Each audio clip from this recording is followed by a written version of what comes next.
Në mëngjesin e ftohtë të 24 shkurtit 2022, bota u zgjua me alarmin që njoftonte Ukraina ishte në luftë. Forcat armatosura ruse kishin nisur agresionin ushtarak ndaj shoqeve ukrainase. Atë mëngjes shkurti, bota do të ndryshonte.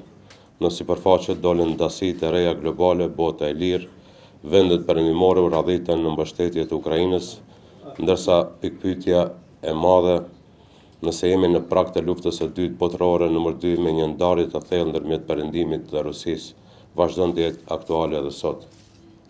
Efektet e kësaj lufte, qofshin ato politike, ekonomike, ushtarake, kriza energjetike apo edhe zgjerimi i NATO-s që duhet sikur u kthye në urgjencë për Europën dhe Shtetet e Bashkuara të Amerikës, bota i ndjen fuqishëm edhe sot. Maqedonia e Veriut është rreshtuar krah për krah me aleatët e saj perëndimor për të mbrojtur të drejtën e Ukrainës, për të ekzistuar, për të marrë vendime autonome për veten si shtet sovran dhe për të kundërshtuar përpjekjet ruse për të penguar këtë të drejtë duke u sulmuar ushtarakisht e duke anektuar këtë pjesë të rëndësishme të territorit të Ukrainës për të bashkangjitur Rusisë. Sot, në 3 vjetorin e fillimit të luftimeve në Ukrainë, jemi dëshmitar të një nisme të re për të rikthyer paqen në Ukrainë.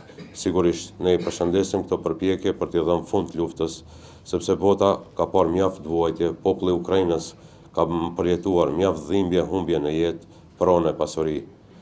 Ne nuk mund të dimë si do të përfundojnë këto përpjekje dhe kur do të përfundojnë, por gjithsesi se mirëpresim nismat gjithëpërfshirëse për të vendosur paqen në Europë dhe paqen në botë. Ju faleminderit dhe urime për suksesin e filmit i cili po prezantohet sot.